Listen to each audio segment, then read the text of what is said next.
For decades, we have been told that the path to health requires a complete divorce from the foods we love most. Bread, rice, and potatoes have been cast as the ultimate villains in our modern dietary narrative, blamed for everything from weight gain to metabolic dysfunction. But the reality of human biology is far more nuanced than a simple list of good and bad foods. We are not designed to live in a state of constant restriction. We are designed for metabolic flexibility. The secret to enjoying these staples doesn't lie in total avoidance, but in understanding the specific biochemical hacks that transform how our bodies process starch. Today, we are moving beyond the fear-mongering and into the science of glucose management. You are about to learn how to re-engineer your meals so that a slice of bread or a bowl of rice becomes a source of steady energy rather than a metabolic emergency. By the end of this journey, you will possess a toolkit of physiological strategies that allow you to eat the carbs you love while keeping your blood sugar as flat as a calm sea. This isn't about dieting, it's about biological mastery and reclaiming the joy of eating without the clinical consequences of the glucose roller coaster. To beat the spike, we must first understand what it actually is. When you consume a refined carbohydrate like white rice or a piece of toasted bread, your digestive enzymes immediately go to work, breaking down those long chains of glucose into simple molecules that flood your bloodstream. This sudden surge of sugar signals your pancreas to pump out insulin, the hormone responsible for moving glucose into your cells. However, when the surge is too rapid, your body often overreacts, leading to a massive insulin dump that crashes your blood sugar below baseline. This is the glucose roller coaster. It's the reason you feel exhausted, foggy-headed, and hungry again just 2 hours after a big pasta meal. These repeated spikes and crashes aren't just annoying, they cause oxidative stress and glycation, which essentially rusts your body from the inside out over time. By learning to slow down the rate of absorption, we can prevent this chaotic cycle. The goal is to turn that mountain peak spike into a gentle rolling hill. When glucose enters the blood slowly, insulin can do its job efficiently without the collateral damage of a crash.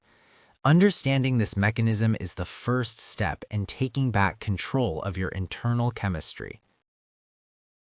One of the most powerful and counterintuitive hacks in the world of nutrition is the process of retrogradation. It sounds complex, but it's actually a simple kitchen trick. When you cook starches like rice or potatoes and then let them cool in the refrigerator for at least 12 to 24 hours, their molecular structure fundamentally changes. The heat expands the starch granules, but the cooling process causes them to recrystallize into something called resistant starch. As the name suggests, this form of starch resists digestion in your small intestine. Instead of being rapidly converted into glucose and spiking your blood sugar, it travels all the way to your large intestine, where it acts as a prebiotic, feeding your beneficial gut bacteria. The best part? Even if you reheat the food the next day, the resistant starch structure remains largely intact. Studies have shown that eating cold or reheated potatoes can result in a significantly lower glucose response compared to eating them freshly cooked. This simple act of planning ahead transforms a high glycemic food into a gut-healing, slow-burning fuel source. It is the ultimate lazy health hack that allows you to have your potatoes and eat them too, with far less metabolic impact. If you remember one rule from this guide, let it be this: the order in which you eat your food matters just as much as what you are eating. Science has demonstrated that eating your food in a specific sequence can reduce the glucose spike of a meal by up to 75%. The magic sequence is fiber first, followed by protein and fats, and carbohydrates last. Think of fiber as a protective mesh or a filter that you are placing at the bottom of your stomach. When you start your meal with a green salad or some broccoli, the fiber creates a viscous gel-like layer in your small intestine. This layer physically slows down the absorption of any glucose that follows. By the time you reach for that piece of bread or that scoop of rice at the end of the meal, the glucose gate is partially closed. The sugar molecules can't rush into your bloodstream all at once. They have to wait in line. This simple change in habit, saving the carbs for the end of the plate, is one of the most effective ways to enjoy a full meal while maintaining the blood sugar profile of someone who skipped the carbs entirely. It turns every meal into a controlled release of energy. In the world of glucose management, we have a saying, never eat your carbs naked. A naked carb is a piece of bread with nothing on it, or a plain bowl of white pasta. When a carbohydrate is consumed in isolation, there's nothing to stand in the way of its rapid digestion. However, when you clothe your carbs with healthy fats and proteins, you create a complex matrix that the body takes much longer to disassemble.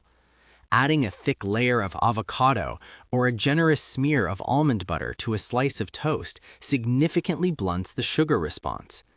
The fats and proteins trigger the release of a hormone called cholecystokinin, which slows down gastric emptying.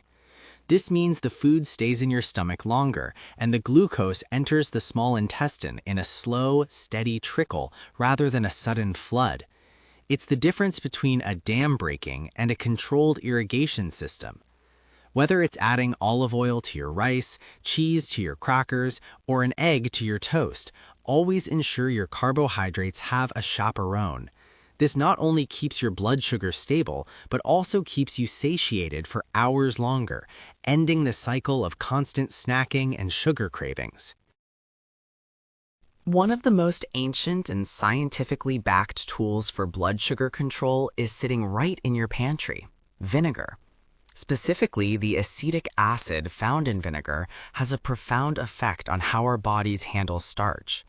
Consuming just 1 tablespoon of vinegar, diluted in a large glass of water or drizzled over a starter salad before a high-carb meal, can reduce the resulting glucose spike by as much as 30%. Acetic acid works through 2 fascinating mechanisms. First, it temporarily deactivates alpha amylase, the enzyme in your saliva and gut that breaks down starch into sugar. This means the starch is broken down more slowly. Second, once acetic acid enters the bloodstream, it signals your muscles to soak up glucose more quickly and store it as glycogen. Essentially, vinegar makes your body more efficient at disposing of sugar before it can cause damage. While apple cider vinegar is the most popular choice due to its mild flavor, almost any vinegar will do the trick. It's a simple 30-second ritual that acts as a metabolic shield, allowing you to navigate a carb-heavy dinner with far more resilience. It is a true biohack in the most traditional sense of the word. Not all bread is created equal, and if you are a bread lover, sourdough is your best friend. The difference lies in the fermentation process. Traditional sourdough is made using a starter, a living culture of wild yeast and beneficial bacteria. During the long fermentation period, these microbes consume much of the sugar and starch present in the flour. They also produce organic acids, such as lactic acid, which slow down the rate at which your body can digest the remaining starch. Furthermore, the fermentation process breaks down gluten and phytic acid, making the nutrients more bioavailable and the bread much easier on your digestive system. Studies have consistently shown that sourdough bread produces a significantly lower glycemic response than standard white or even whole wheat bread made with commercial yeast. It has a complex, tangy flavor and a sturdy texture that feels substantial. By choosing a slow-fermented traditional sourdough, you are opting for a pre-digested carbohydrate that works with your biology rather than against it. It's proof that sometimes the old ways of preparing food are actually the most technologically advanced when it comes to our health. Your muscles are your body's largest glucose sink. They have an incredible appetite for sugar, especially when they are being used. This leads us to one of the most effective post-meal habits, the 10-minute walk. When you move your body within 30 minutes of eating a carbohydrate-rich meal, your muscles begin to contract. These contractions trigger a mechanism that allows glucose to enter the muscle cells without even needing insulin. It's like opening a side door to let the sugar out of the hallway. Instead of the glucose sitting in your bloodstream and causing a massive spike, it is immediately pulled into the muscles to be used as fuel or stored for later movement. You don't need a high-intensity workout to see the benefits. A simple, brisk walk around the block or even doing the dishes can significantly flatten your glucose curve. This active recovery from a meal ensures that the energy you just consumed is put to work right away. It's a powerful way to close the loop on your metabolism and prevent the post-lunch slump that usually follows a heavy carb meal. Movement is the ultimate insulin mimetic. Beyond the order of eating and the cooling of starches, we can use nature's pharmacy to further sensitize our bodies to glucose. Certain spices, most notably Ceylon cinnamon, have been shown to mimic the effects of insulin and improve the rate at which glucose enters the cells. Adding a teaspoon of cinnamon to your oatmeal or a sweet potato doesn't just add flavor, it provides a metabolic boost. Similarly, incorporating bitter elements like fenugreek or even a touch of turmeric can help modulate the digestive process. These aromatic compounds interact with our cell receptors, making them more receptive to the signals that tell them to take in sugar. When our cells are sensitive, we need less insulin to get the job done, which reduces the overall load on our pancreas and prevents long-term insulin resistance. Think of spices as the fine-tuning knobs on your metabolic engine. They aren't a magic cure-all, but when combined with the other strategies we've discussed, they provide an extra layer of protection and help create a culinary environment where carbohydrates are handled with precision and ease. It might surprise you to learn that your ability to handle a bowl of rice today depends heavily on how you slept last night. Sleep deprivation is one of the fastest ways to induce temporary insulin resistance. Even a single night of poor sleep can significantly increase your glucose response to the exact same meal you ate the day before. When we are tired, our bodies are in a state of low-level stress, producing more cortisol. Cortisol's job is to keep glucose in the blood to provide fight or flight energy, which is the last thing you want after a meal. Furthermore, lack of sleep disrupts our hunger hormones, making us crave quick energy carbs while simultaneously making our bodies less efficient at processing them. To truly master your blood sugar, you must prioritize the foundational pillar of rest. A well-rested body is a metabolically flexible body. By ensuring 7 to 8 hours of quality sleep, you set the stage for your insulin to function at its peak. You'll find that when you are rested, the same cheat meal that would have sent your sugar sky high is handled with much more grace by your internal systems. The state of your nervous system while you eat is a crucial, often overlooked variable in the glucose equation. If you eat a sandwich while standing up, scrolling through stressful emails, or rushing to a meeting, your body is in sympathetic mode.